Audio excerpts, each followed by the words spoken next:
Hey now, horror hounds, it's a black metal werewolf making a brand new video for you this week. And today we are going to be delving into darkness once again, as we explore some more underrated horror classics.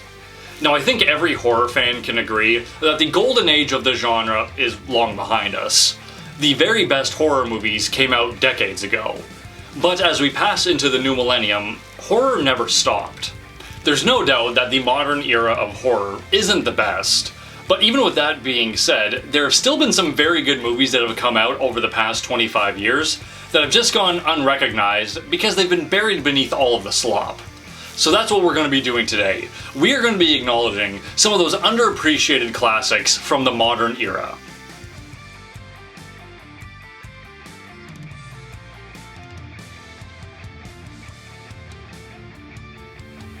But before we get into today's video, check me out on social media. You can find me on Facebook, Instagram, and on Twitch. And while you're at it, why don't you check out my paranormal podcast, The Lost Campfire, on Apple Podcasts and on Spotify. And finally, if you like this video, don't forget to give it a like, subscribe to the channel, leave a comment, and share it with a few of your friends while you're at it. Little things like that go a long way in helping the channel grow. Okay, now that all that boring crap is out of the way, let's delve into darkness. If there is one word that can describe horror movies in the early 2000s, it would be the word remake. Because at the time, that is pretty much the only thing coming out. All of your favorite franchises were getting remade.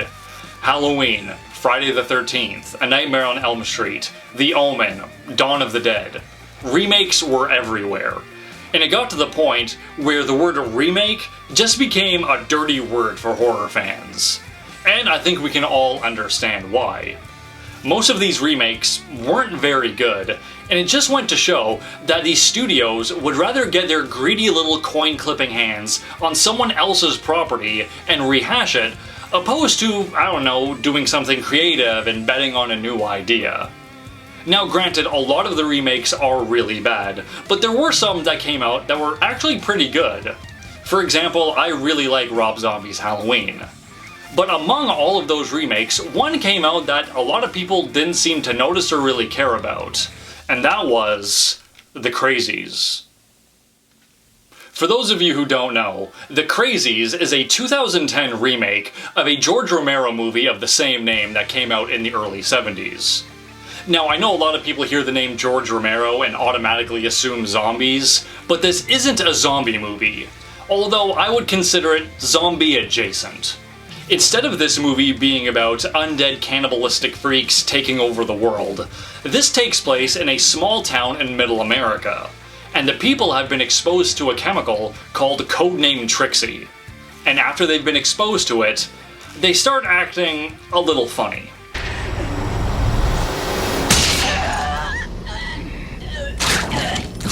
And of course, as more people start to show symptoms of this chemical exposure, things go to hell in a handbasket very, very quickly.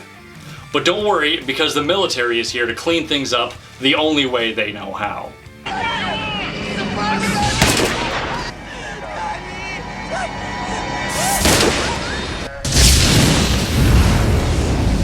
Now, I'm no genius, but if this movie has taught me anything, is that if you ever see military men wearing hazmat suits and gas masks while still carrying assault rifles, that is your cue to get the fuck out of Dodge, because nothing good is about to come.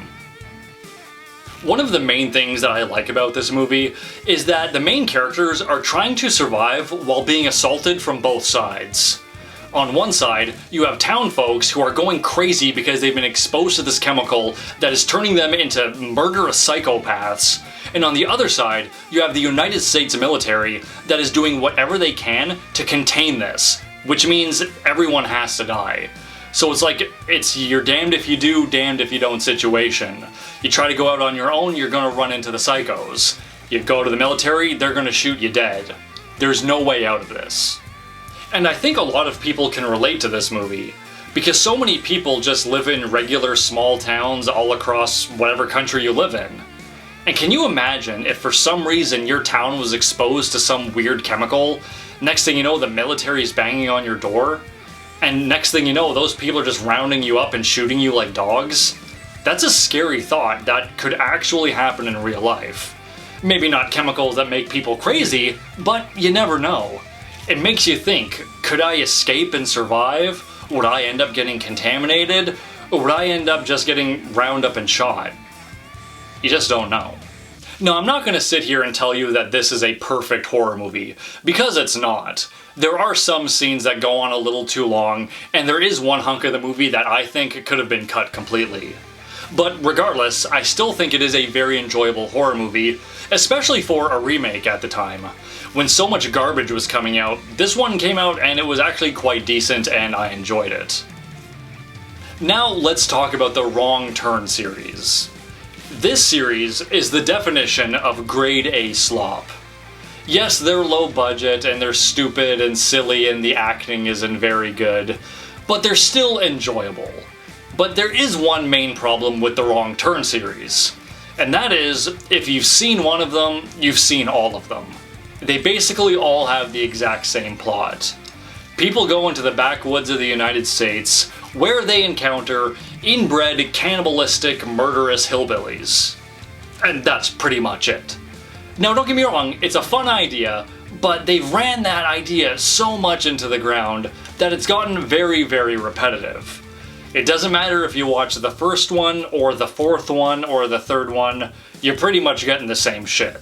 No, I'm not here to say that all of the Wrong Turn movies are underappreciated classics, because every horror fan already knows about those movies, and the people who like them really, really like them. Just like I said before, the stories got a little repetitive. That is until 2021, where we got a new Wrong Turn movie, which was supposed to be a reboot to the series, simply entitled Wrong Turn. Unfortunately, I can't really go into the details of this movie too much without spoiling it, and I really don't want to do that, but I can tell you that this movie takes things into a really different direction. I will say that things do start off pretty standard. A group of friends go on the Appalachian Trail for a fun hiking adventure, where they take a wrong turn and run into the wrong group of people. Hey, put him down right now! Put him the fuck down! Du åt ordfärra. Hey. I don't understand. Du åker landa. Speak English. I remember watching this movie for the first time, and fully expecting the same old, same old. Cannibalistic hillbillies in the backwoods, yeah, I get it. But then this movie takes a really different left turn and throws you in a different direction. And I have to say, I respect the hell out of that. These guys took a well-established franchise with a devoted fan base and said, you know what, we're gonna do things a little different here. So that's really cool. And not only do I respect them for doing that, but also this is just a generally well-made horror movie. It's pretty creepy, it throws you in directions that you're not expecting, and it has a few parts that'll kind of haunt you and stick with you. It's like, oh my god, what those people went through, you know, holy shit. So yeah, Wrong Turn 2021, I definitely suggest you check it out if you haven't before. For the final movie on this list, let's talk about the Scream movies. Now, of course, everybody knows about Scream. When that first movie came out in the mid-90s, it was a massive hit. And even though I do think that movie is a little overrated, it is still pretty good for the most part, and most people can appreciate what it did for the horror genre. Not to mention, it is accredited to giving new life to the slasher subgenre, so that's pretty awesome. So when you get a movie that's that big, you know it's going to spawn some sequels. So of course, after that we got Scream 2 and Scream 3. And personally, I really do not like those movies.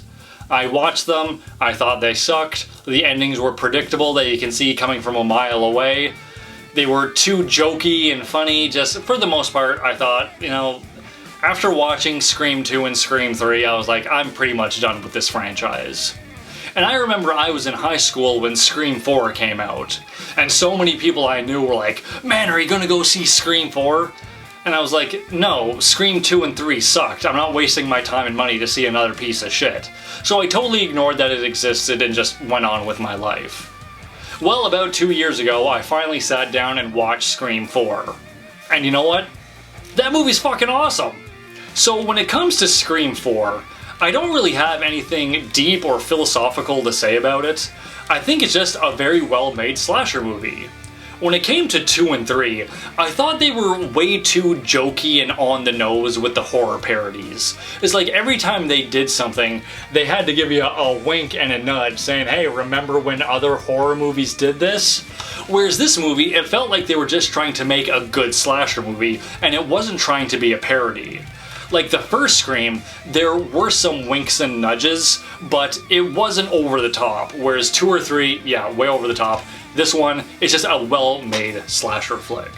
I also think that Scream 4 really helped revitalize the franchise, because after 2 and 3, I thought like, okay, whatever. But this one really drew me in.